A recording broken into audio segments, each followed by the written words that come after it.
বিসিবির নতুন বোর্ড প্রধান ফারুক আহমেদ সাকিব ইস্যুতে বলেন, আপনারা জানেন একটা মামলা হয়েছে। আইনি নোটিশ এখনও পাইনি আমরা। ওটার ব্যাপারে বলতে পারব না।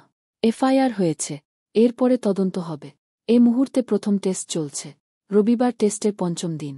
এ মুহূর্তে আমরা কোনো সিদ্ধান্ত নেওয়ার চিন্তাভাবনা করিন। কালকের ম্যাচ শেষ হলে বসে একটা সিদ্ধান্ত নেব, অর্থাৎ প্রথম টেস্ট শেষ হয়ে যাওয়ায় এখন সাকিবের বিষয়ে সিদ্ধান্ত নেবে বিসিবি। এ ব্যাপারে সাকিব অবশ্য সমর্থন পাচ্ছেন তার সতীর্থদের কাছ থেকে।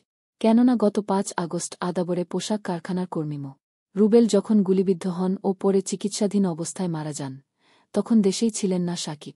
কানাডার গ্লোবাল টি-20 লিগে ব্যস্ত সময় পার করছিলে সাকিবকে নিয়ে, তাই সতীর্থদের দাবি সাকিবের ওপর মিথ্যা মামলা উঠিয়ে নেওয়া হোক।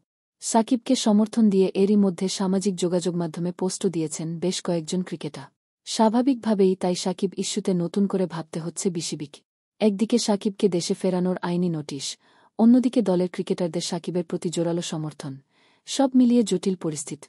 সাকিব ইস্যুতে ঠিক কী সিদ্ধান্ত নেবে বিসিবি, তা জানার অপেক্ষায় এখন অনেকে।